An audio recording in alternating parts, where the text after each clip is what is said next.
She was such a small creature. How did this big voice come from this very small person? She respected the lyrics and the music. She really embodied completely a song. One key word to speak about Piaf is the word love. She needed love as a fuel. She was a volcano in constant eruption.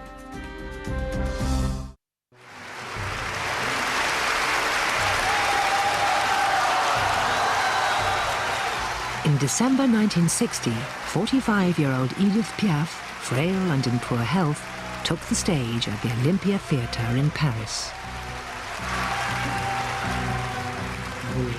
The audience gave her an incredible standing ovation. First of all, because they always did, but also, I think, because there was this fear that she might be gone at any minute. People just wanted her on the stage singing. They didn't mind if she was exhausted, taking drugs or anything. They just wanted her. Despite her physical frailty, Piaf's voice was as clear and commanding as ever.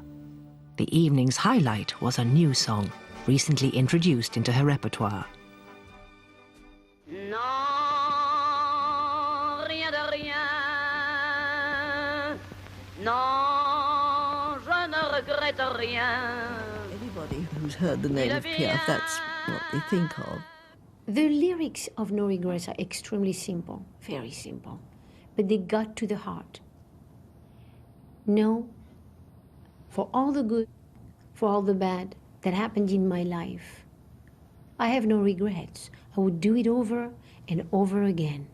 It's uncomplicated, isn't it? And it's defiant. 6 years after its conversion from a cinema, the Olympia Theatre was struggling. It had been home to some of Edith Piaf's greatest triumphs. Now its owner needed the kind of sell-out crowds only Piaf could deliver. And it did not go unremarked that by helping resurrect the Olympia, the singer was saving herself as well. Much has been said about this, and it is true. She saved the Olympia. She played for 12 weeks, and the Olympia was packed. It was a triumph. People screamed. The Olympia was back, and so was she. Within 3 years, Piaf would be gone, but her voice was to live on, tragic and triumphant, sentimental yet defiant, echoing through the streets of the city where it all began. Piaf's extraordinary journey began on a Paris pavement. At 15, Edith Giovanna Gassion was making her own living, taking odd jobs and earning extra cash by singing on the street. One October day in 1935, she decided to perform on the other side of the city, far from the poverty-stricken streets where she'd grown up. She was singing in a small street near the Champs-Élysées, the Rue Troyon, and there were some people around, as usual, because she had already a really good voice. And among the people around, there was a man, very elegant, and he approached her after the performance. And this man was called Louis Le Play. He was a sort of minor impresario, really. He was definitely homosexual, and so not everybody approved of him. He had this club where people went to have dinner 9 o'clock or so and go on cabaret singing till 3 in the morning. So it was here that he actually talked to her. He was walking, he hears her, then he turns around. He says to her, "What's your name?" "I'm Louis Le Play. Do you want to come and sing in my cabaret?"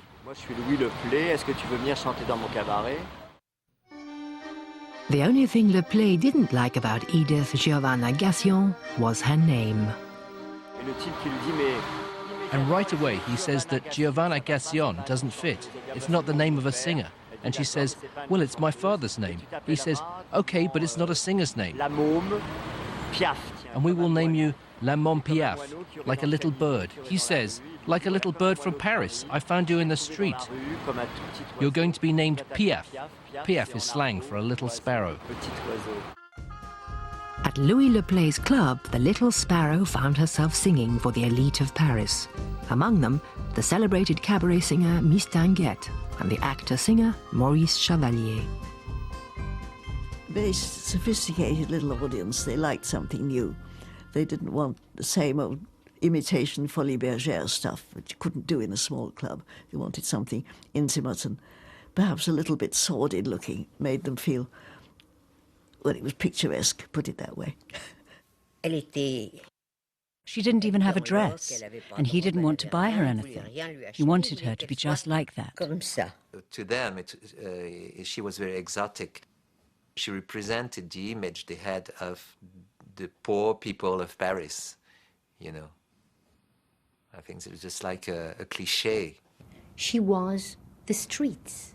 Some composer once said that her voice sounded like if it were rinsed in the gutters of Paris. I think there's something in Piaf, it sounds very like blues singers, like Bessie Smith or Billie Holiday, you know, American blues singer, black singers, you know, so this kind of expressing her guts out. Over the next few months, Piaf found a home in Louis Le Play's nightclub. The impresario became her surrogate father, the man she came to call Papa. But even though she was rubbing shoulders with Parisian high society, home was still on the other side of town. Living just off the Rue Pigalle, a seedy area on the east side of Paris, she kept the company of some shady characters. Some girls she knew became prostitutes. It's the only way of earning a living. But she was so upset when one of these girls killed herself, she decided whatever happened, she would not earn her money on the pavement, as it's called over there, le trottoir. With her star rising, Piaf never lost sight of the fact that it was but a short trip back to her old life. And then, in the early morning hours of the 6th of April 1936, she telephoned Louis Le Play at his home. A strange voice answered and summoned her to the flat. Le Play had been shot and killed. And nobody has to this day ever found out who shot him. I think that some men had come in to see him, and then there was a sound of a shot and they disappeared and were never found. The shock of losing her friend and mentor was only part of the day's bad news. The police wanted Piaf for questioning. So during a few days, the police thought that she played a role in Le Play's murder, death, which is not true. Fortunately, in the end, they saw that she was not the sort of girl who would go around shooting an elderly homosexual. No point in it. And the beginning of a career, which started very quickly, you know, so there was a stop. The man responsible for her career was gone, and the taint of murder made club owners unwilling to hire the girl who had come from the streets and seemed destined to return there. But Piaf had already overcome so much. She was determined to get back on top.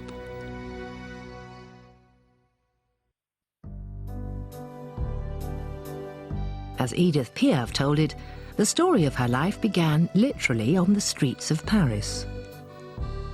On a December morning in 1915, Edith's mother, already in labour, went into the street in front of her apartment building looking for her husband. Well, she was in the street, I think, because she felt she was going to have this baby. And she thought she'd better see if her husband was on his way. And he was supposed to be on his way there, but he was stopping at every bistro and having a drink, so he was a bit delayed. That's the story. Two passing police officers comforted Edith's mother, and the baby arrived before her father did, on the pavement in front of 72 Rue de Belleville. Well, it wasn't true at all, but she liked to believe that. There must be a legend everywhere, and everybody who doesn't know much about her, they still believe this.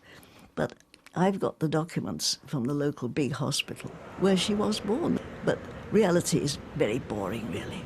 Much better keep to the legend. I think that she herself didn't know where, in which conditions she was born. So she understood that people telling that she was born on the street made the story more beautiful, you know, and more miserable as well. What is undeniable is that from the beginning, show business ran in Edith's blood. Her father, Louis Gassion, was an acrobat. Her mother, Anita, sang in small cafes and on the street. C'est vraiment une enfant de la balle. She's really an enfant de la balle, as we say in French. Someone who learns traditionally, like the daughter of a gypsy family, who just knows how to dance the flamenco, because she saw it when she was a kid. She doesn't even really remember how she learned it. This was the time of the Great War, and after his